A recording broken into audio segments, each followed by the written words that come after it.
इब्रानियों के नाम संत पौलुस का पत्र अध्याय 2 पद संख्या 5 से 12 तक। ईश्वर ने उस भावी संसार को जिसकी चर्चा हम कर रहे हैं स्वर्गदूतों के अधीन नहीं किया है। इसके संबंध में कोई धर्म ग्रंथ में यह साक्ष्य देता है, मनुष्य क्या है जो तू उसकी सुधि ले, मनुष्य का पुत्र क्या है जो तू उसकी देखभाल करे। तूने उसे स्वर्गदूतों से कुछ ही छोटा बनाया और उसे महिमा तथा सम्मान का मुकुट पहनाया।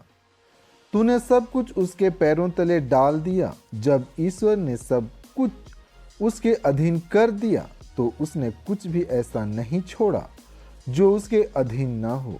वास्तव में हम अब तक यह नहीं देखते कि सब कुछ उसके अधीन है, परंतु हम यह देखते हैं कि मृत्यु की यंत्रणा सहने के कारण ईसा को महिमा और सम्मान का मुकुट पहनाया गया है। वह स्वर्गदूतों से कुछ ही छोटे बनाए गए थे, जिससे वह ईश्वर की कृपा से प्रत्येक मनुष्य के लिए मर जाए। ईश्वर जिसके कारण और जिसके द्वारा सब कुछ होता है, बहुत से पुत्रों को महिमा तक ले जाना चाहता था। इसीलिए यह उचित था कि वह उन सबों की मुक्ति के प्रवर्तक हों, अर्थात ईसा को दुख भोग द्वारा पूर्णता तक पहुंचा दें। जो पवित्र करता है और जो पवित्र किए जाते हैं, उन सबों का पिता एक ही है।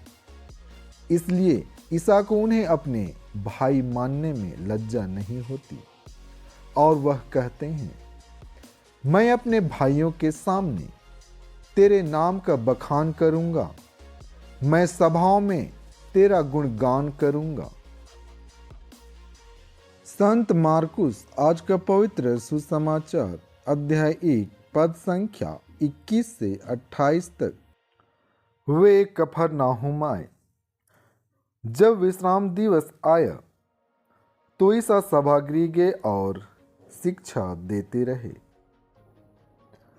लोग उनकी शिक्षा सुनकर अचंभे में पड़ जाते थे, क्योंकि वे शास्त्रियों की तरह नहीं बल्कि अधिकार के साथ शिक्षा देते थे। सभागृह में एक मनुष्य था जो अशुद्ध आत्मा के वश में था। वह ऊंचे स्वर से चिल्लाया, ईसा नाजरी, हमसे आपको क्या? क्या आप हमारा स्वर्नाश करने आए हैं? मैं जानता हूं कि आप कौन हैं, ईश्वर के भेजे हुए परम पावन पुरुष। ईसा ने यह कहते हुए उसे डांटा, चुप रह, इस मनुष्य से बाहर निकल जा। अब दूत उस मनुष्य को झकझोर कर ऊंचे स्वर से चिल्लाते हुए उससे निकल गया। सब चकित रह गए और आपस में कहते रहे, यह क्या है? यह तो नए प्रकार की शिक्षा है। वे अधिकार के साथ बोलते हैं।